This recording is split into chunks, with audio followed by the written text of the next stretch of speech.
ఎయిర్పోర్ట్లు double చేశారు, ఇప్పుడైతే ఇంకా ఎక్కువ చేయబోతున్నారు. నేషనల్ హైవేస్ 60% నేషనల్ హైవేస్ మన రాష్ట్రంలోనే దగ్గర 1,00,000 కోట్ల రూపాయలు పెట్టుబడులు పెట్టడానికి సిద్ధపడ్డారు. నేషనల్ హైవేస్ మీద, రైల్వేస్ మీద 1,00,000 కోట్లు పెట్టేదానికి సిద్ధపడ్డారు. Defence exports increase 34 times. Developed indigenous systems అని తీసుకొచ్చి ముందుకు పోయారు. ఇంకొక పక్క వెల్ఫేర్ 90 రెట్లు ఇంక్రీజ్ ఇన్ డీబీటీ ట్రాన్స్ఫర్.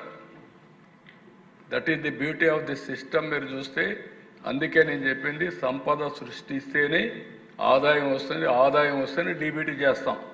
నేనేదో బటన్ నొక్కుతానంటే బటన్ నొక్కితే అక్కడ నీళ్లు ఉండాలి కదా, బటన్ పై నుంచి ట్యాప్లో నుంచి నీళ్లు రావడానికి. 2.7 crore హౌసెస్ బిల్డ్ చేశారు. గరీబ్ కళ్యాణ్ కింద 25 కోట్లు అబవ్ పావర్టీకి తీసుకొచ్చారు. ఫ్రీ ఫుడ్ గ్రెయిన్స్ 80 కోట్ల మందికి సప్లై చేస్తున్నారు. స్టార్టప్ కల్చర్ 350 లక్షల నుంచి 1,50,00,000కు పెంచగలిగారు. అంటే ఒక ఇన్నోవేటివ్గా ఒక స్టార్టప్ కల్చర్ని తీసుకొచ్చి యూత్ను కూడా ప్రమోట్ చేసే పరిస్థితికి వస్తున్నారు. అందుకే ఈరోజు మీరు ఒక్కసారి చూస్తే ప్రపంచంలో చాలా వరకు ఈ స్టార్టప్ కానీ క్రియేటివిటీ కానీ ఆంటర్‌ప్రెన్యూర్ స్కిల్స్ తగ్గాయి. కానీ ప్రపంచానికి సేవ చేసే శక్తి ఆంటర్‌ప్రెన్యూర్ స్కిల్స్ ఒక్క భారతదేశానికే ఉన్నాయి. దానికి కారణం ఎన్డీఏ, దానికి కారణం నరేంద్ర మోడీ అని చెప్పి కూడా నేను తెలియజేస్తున్నాను. నెక్స్ట్ ఇక్కడికి వచ్చినప్పుడు నాకు ముందు నేను చెప్పిన దానిపైన India's rise is a global economy strategic leader, 91 economic reforms, మనకు demographic dividend as a windfall gain. అదే సమయంలో late 90s IT revolution, first mover advantage. 2016లో 10వ లార్జెస్ట్ ఎకానమీ, 2025కి 4th largest economy, $4.19 trillion economy, $2,880 per capita, $760 billion exports. 2020కి 3rd largest ఎకానమీగా తయారవుతాం. 2038కి 2nd లార్జెస్ట్ ఎకానమీ అని ప్రిడిక్షన్ ఎర్నెస్ట్ అండ్ యంగ్.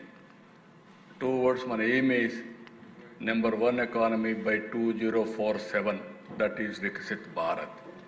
దీనికి ఒకే మీరు గుర్తుపెట్టుకోవాల్సింది, right leader, right time, right place, that is ప్రధానమంత్రి నరేంద్ర మోడీ. నేను ఎందుకు ఈ మాట వాడుతున్నానంటే, ఒక ఇంటికి మంచి లీడర్ ఉంటే ఆ ఇల్లు బాగుపడుతుంది, ఒక ఊరికి మంచి లీడర్ ఉంటే ఆ ఊరు బాగుపడుతుంది, ఒక నియోజకవర్గానికి ఒక మంచి ఎమ్మెల్యే అంటే ఆ నియోజకవర్గం బాగుపడుతుంది, ఒక రాష్ట్రానికి మంచి నాయకత్వం ఉంటే రాష్ట్రం కూడా బాగుపడుతుంది. దాంట్లో అనుమానం లేదు. అదే నాయకత్వాన్ని నేను, పవన్ కళ్యాణ్ గారు, మిత్రులు పవన్ కళ్యాణ్ గారు ప్రొవైడ్ చేస్తున్నాం.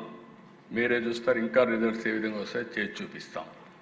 ఇది నేను అందుకే అప్పుడప్పుడు అంటూ ఉంటాను, నరేంద్ర మోడీ గారు దేశం యొక్క సంపద. ఒక నాయకుడు మంచివాడైతే కడవన్నీ చేయడం పెద్ద కష్టం కాదు. నాయకుడు హేలో అయితే ఎన్నున్నా కూడా ఏమీ జరగదు. అదే ఈరోజు భారతదేశంలో జరుగుతూ ఉంది.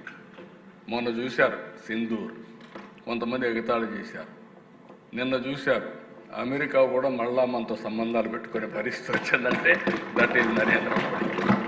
ఐ రియల్ అప్రిషియేట్, ఎందుకంటే నేను I have seen so many leaders in this country with my wide experience.